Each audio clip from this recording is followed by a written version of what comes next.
Dans la vallée de l'Ourthe, la guerre du calcaire reprend à nouveau entre la carrière Sokojetra et des grottes des Mille et une nuits. Les bulldozers ont déjà éventré une bonne partie des galeries avant que les sites ne soient classés en 1978, mais aujourd'hui, l'exploitation menace quasi l'ensemble de cette merveille naturelle que plus de 50 000 touristes visitent chaque année. Ce sont des pans entiers de strates qui se sont effondrés. Et il y a donc des éboulis, des rochers qui font plusieurs tonnes au fond de la galerie. En plus de ça, il y a des concrétions assez importantes qui sont tombées du plafond et qui effectivement, se sont fracassées sur les éboulis du bas.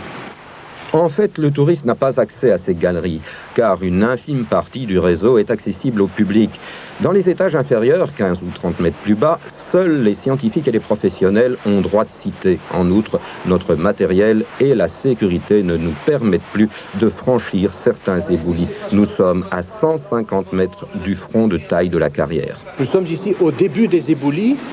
En fait, les éboulis et les dégradations les plus récentes se sont produites à 100 ou 150 mètres d'ici.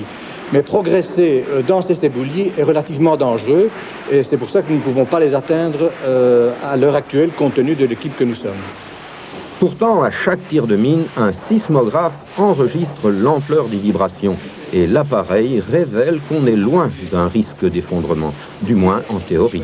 Les mesures ne sont pas fiables, les normes qui ont été établies ne sont pas fiables puisque nous constatons ces dégradations.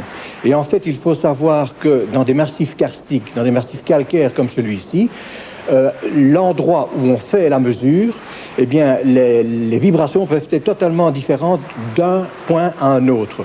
Et précisément en 82, un arrêté de l'exécutif stipulait déjà: si malgré ces précautions techniques, il s'avérait impossible de ne pas provoquer de dégradation dans les grottes, l'exploitation autorisée cesserait de plein droit. Alors nos lois ne sont-elles que des toiles d'araignée qui n'arrêtent que les petits insectes, mais que rompent les gros en passant au travers? Notre milieu naturel est menacé de toutes parts et le plus grand péril, ce sont bien sûr les déchets.